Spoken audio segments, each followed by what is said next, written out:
Rachel, a RE/MAX realtor, and this is Real with Rachel, where we get real with real estate topics. And today we are talking septics. I have Kyle Tilking from Blue Ridge Underground Septics on. Yay! What up, guys? We're actually doing this for a second time because we just did a whole show and we didn't hit the record button, so you're going to get it as a second version.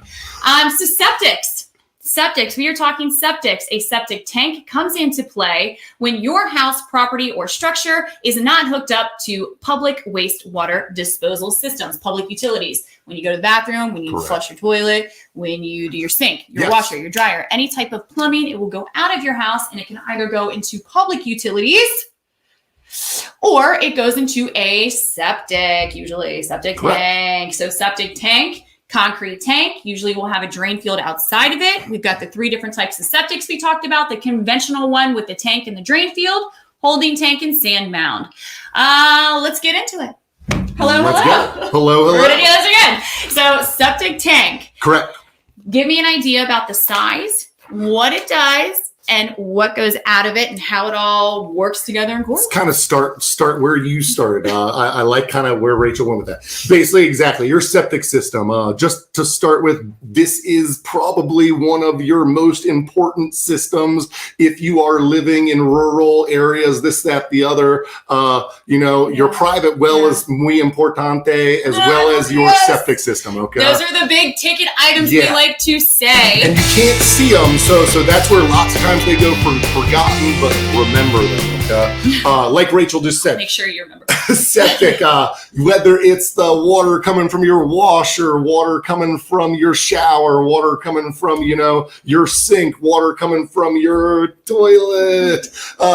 It's all going one place, okay? Like Rachel said, it could be going to public, but if you are dealing with us, it's going to a private septic system or on-site wastewater system.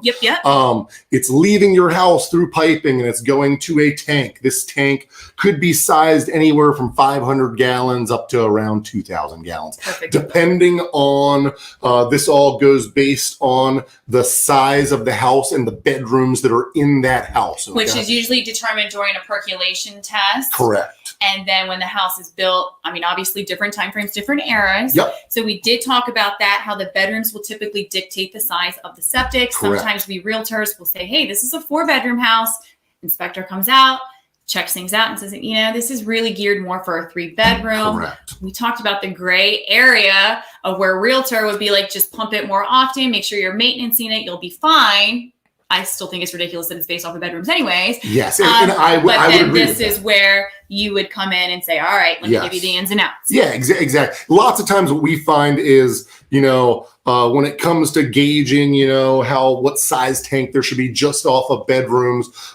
Usually, if someone's trying to up the bedrooms during a home sale, this, that, the other, it's usually not a bedroom unless there was an addition put on the house. It's usually a den or an office that is now being used as a bedroom. So for us, that's where we say it's kind of a gray area. We'll talk to the home seller and the home buyer and kind of find out what that room is really being used for, and if it's not something that is specifically adding more usage to the system, then we would consider it okay. But if it is something where it could potentially be adding more usage to the system, then we would look into that further. But with that water, so that water comes out to that tank that could be anywhere from 500 gallons up to 2,000 gallons. And from there, that water that comes in there is being separated into 3 different layers. Okay. Your top layer being your scum layer. Your middle layer being your clear zone, and your bottom layer being your sludge layer. Okay. Starting from the bottom, that sludge layer is all the solids that are coming through your system. They end up coming into your tank. They end up getting dropped to the bottom using your baffles. I'll go into that more here in a minute. Good. But that's how all of your sludge is getting to the bottom. Your clear zone, that zone is actually the zone that is going to end up going out into your drain field, your leach field, your sand mound, whatever it might be, okay? Your top layer is your scum layer. That is another layer that is going to be pumped, okay? So realize that. The scum layer and the sludge layer are what's being pumped, okay? They're the thicker. They're the thick. consistencies. They're the bad stuff that we're going to try and do this appropriately. Should be being pumped, okay?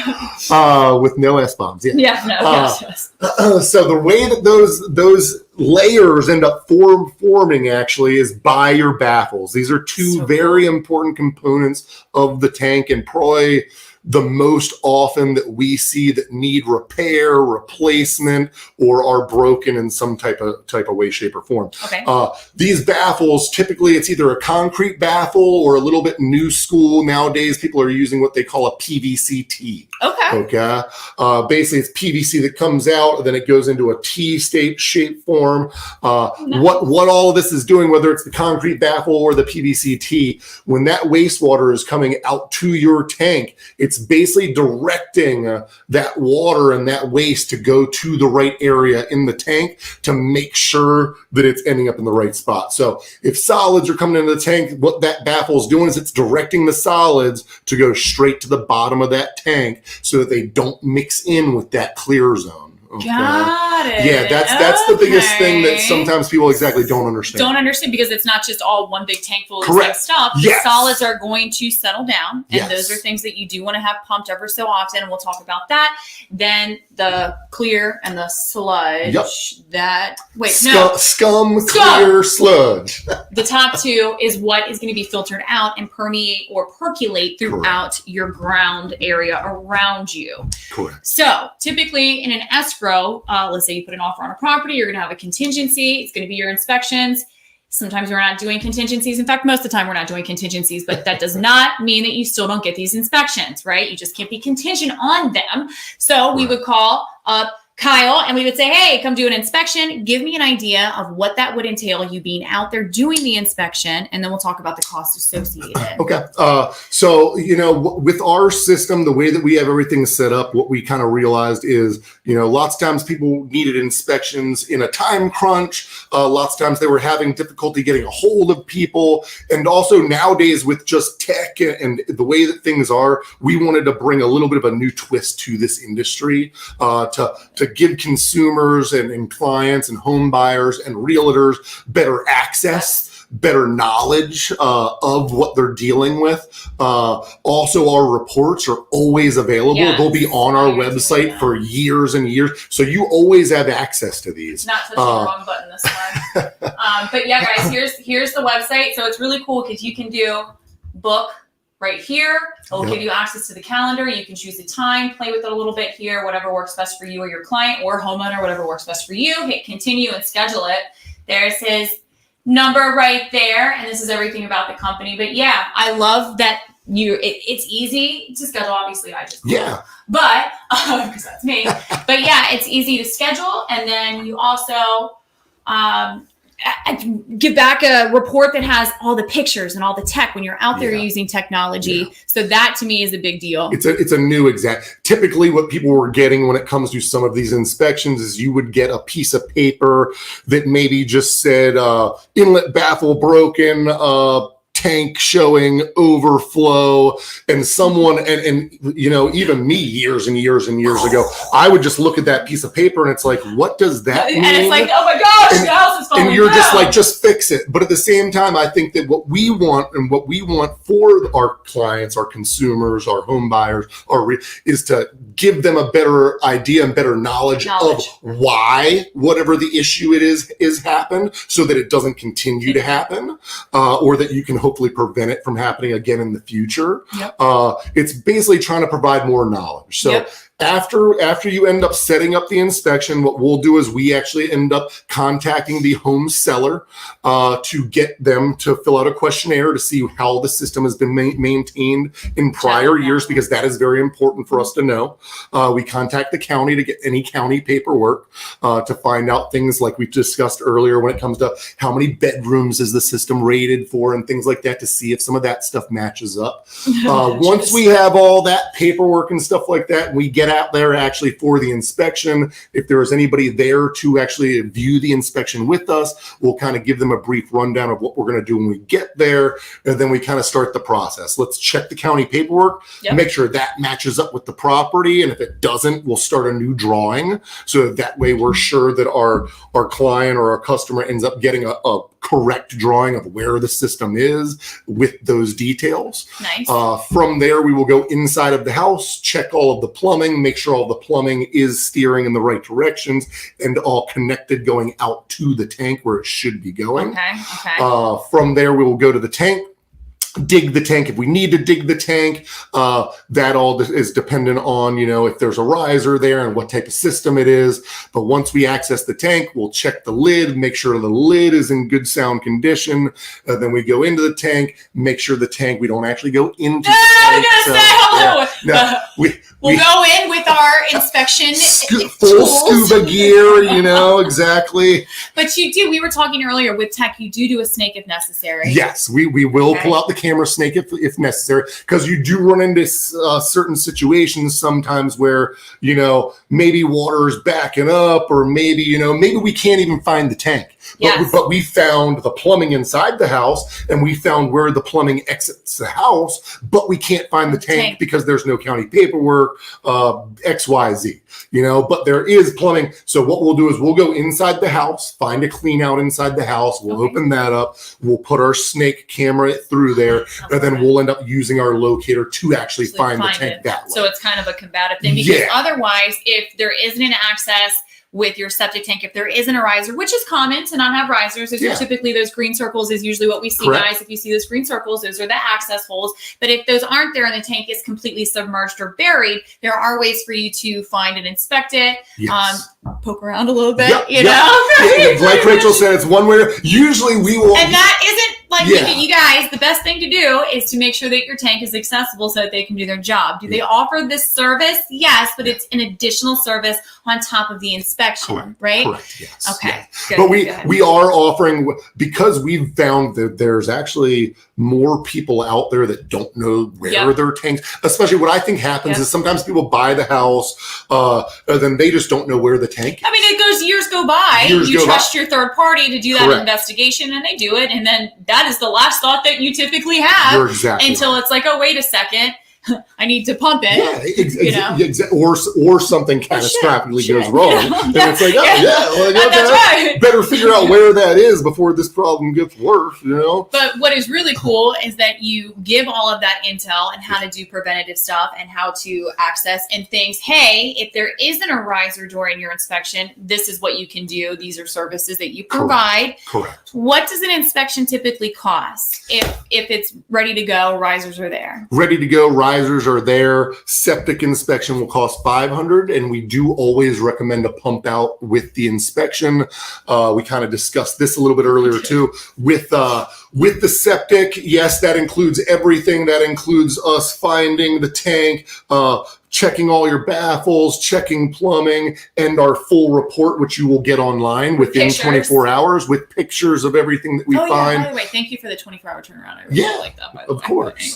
Anyways. But yes, we do always recommend the septic pump out at the same time, because there's no way to make sure that a tank is structurally sound and in full tact without pumping the tank and viewing it when it is empty.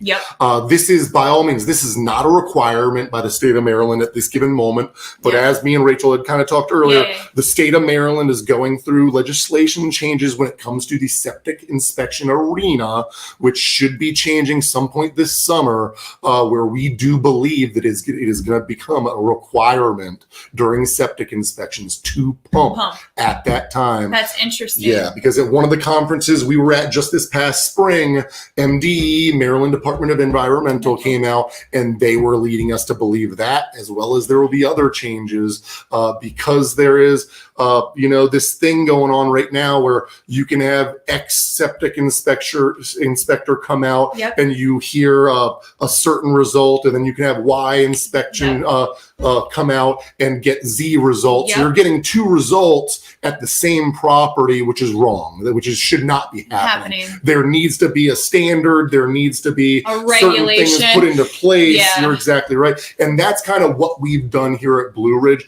We set all of our standards based on what we think MDE is going to do here in this next few months, so that we are already ahead of the game and we are already providing. You're ahead of the game. You're already providing the services. And I think that it's something that it's like, this is what a consumer deserves and should have anyways. Absolutely. You know, and it stinks. Yes, there is an additional work entailed with it, but think about the repercussions, right? Yeah. So if you don't evaluate your septic the appropriate way and you find a problem, those problems are problems that can be upwards of 30 grand. Yeah. And that's 30 grand that you might have stashed away for your house. Yep. But that's not something you're going to see. That's a buried 30 grand. That's not counters, paint, lighting, and fixtures. Yeah, that's not a sweet 30 grand. Nay, that is not a new bathroom. It's not a pool. It's not a bathroom. It's not a new remodeled kitchen. That is it's under the ground. Yeah, that is under the ground. Yeah. And it stinks, you know, and it's one of those things that a lot of times deferred maintenance can be the primary cause of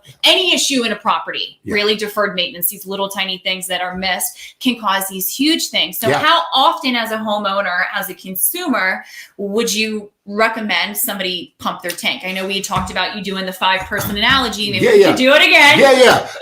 You know, that's something that is, once again, it's kind of, you know, based situationally, like we talked about earlier in this conversation. I'm the worst. Their houses, you know, their septic system is rated based off how many bedrooms are in the house. Do I feel like that's the most appropriate way to do that? Not necessarily, but it's the way it's been for years and decades. So it's going to continue to be that way. Yep. But the way to kind of navigate that and to understand that is, take as an example your family of 5, mom, dad, and 3 kids, you know, and they're living in a 5-bedroom house, okay?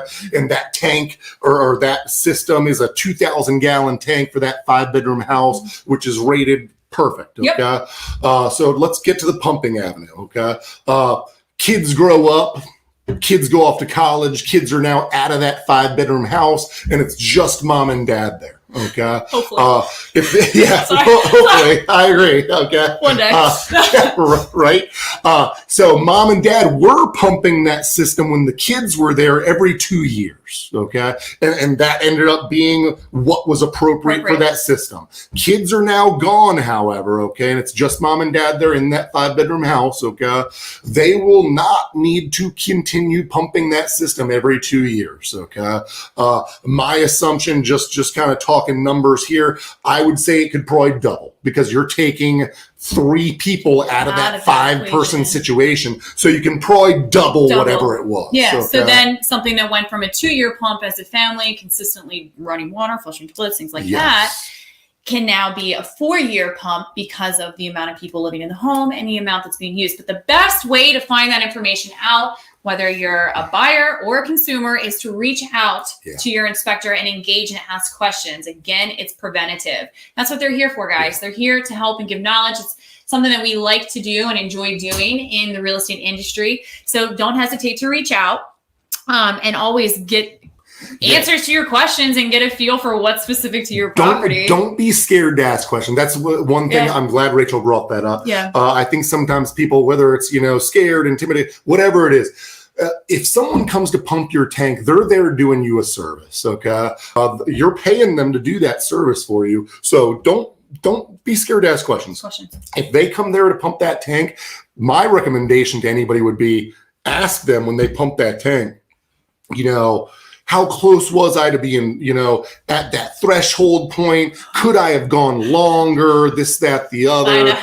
You know, those are good questions to ask, just to give yourself a good avenue of knowing, you know, how long you could potentially go in the future. And that's based off of you living in that property. They're going to see it right there. So what works for you may not be the same for your neighbor, or vice versa. And now I got to get to the good part. All right. So we had talked about the worst things that we've seen in septics. Well, me, I don't think I've seen, praise the Lord, anything too crazy as of yet. I have heard stories from my mother when she was growing up down in the Lakeshore area about how her bathtub all of a sudden started to have stuff coming up. So that means that there is a problem with your septic. Those are probably, personally, I would say those are the worst case scenarios. Okay. Worst case scenarios are the backups. Okay. when they either, probably worst case scenario is what Rachel said, where it actually comes back up into your house. It's not a pleasant situation to be living in. Other, basically same thing, but another avenue where that water could go versus going back into your house is it could end up actually filling your tank, and it could end up going overfilling into your yard. Those are probably the two worst. Like Rachel and I had talked about earlier, one that I just recently saw last month was actually this exact same situation. However, it was not going back into the house. It was doing an overfill, but this overfill was all basically caused or started from and could have been prevented with typical maintenance. The effluent filter, which is at the outlet baffle, which basically filters things to make sure it's just the clear zone going out to your drain field or your leach field, was clogged. Yeah. That being clogged caused basically the whole outlet baffle to end up being backed up, not allowing anything out, which basically just causes the water in the tank to rise.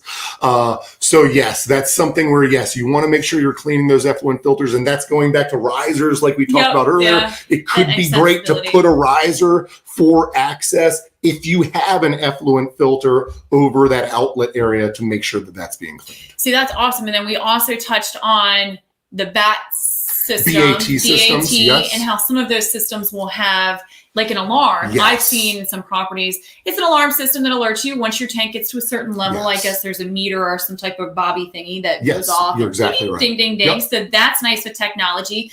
We are all for the technology and inspections and being implemented into the real estate industry in many, many facets. And I think we're only going to see that as we progress, especially in the building industry too. Because right now, as it stands, if you're not on public utilities, you're going to have that conventional septic, a stand mount septic, or a holding tank.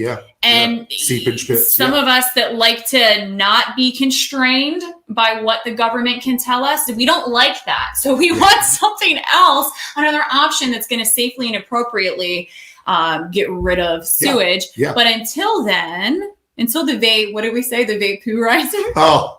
Vaporize until then. Vaporize. So you heard it here first, folks. It's on the horizon. I told him he needs to go copyright that. One day I can't steal it from Ben Stiller. Oh yeah, that's right. Or Jack Black. Well, it was Jack Black. Was it Jack Black? Yeah, it was Jack Black. How do I not remember this? If it's Jack Black, it's one of my favorites. It's one of those underground hilarious. I'm going to tell my husband because he knows all of those little things. It's Envy. The movie Envy. Okay. So until we've got the vaporizer, if you have a septic system, I think it's just going to be being on it, maintaining it, checking it out. Don't neglect it. Yep. Yes, it can cost a couple $100 to get it inspected and pumped. However, think about the flip side of that. If you're not checking things out and maintaining it, it can turn into a very big problem. Exactly. That's anything with the house, but you're really going to see it and not want to deal with it when it pertains to your septic. Yeah, you're exactly right. So how can people reach you if they have questions other than your website, which You got website. You can also give me a call anytime. My number is 808-375-1581. And my email is kyle@brunderground.com. And of course, we're going to do all the tags and links so you guys can check out their website and everything else they've got going on the IG, all their inspections. And I think we're going to try and pop out at some point and catch them doing an inspection live. Let's go. Until then, is there anything else that you want to share about septics right now? That would be it. I think that one of the biggest things is people just need to realize our reports are really, our goal in this whole thing is to provide information to the consumer, to our clients, to the home buyer, to our realtors. Yes. It's very, very much so for us to help to educate them and let everybody know exactly what they can be doing to help their situation and for us to help them. Yes. So, yeah. I love it. This is about you guys. I love it. All right, guys. Thank you so much for tuning in with The Real with Rachel.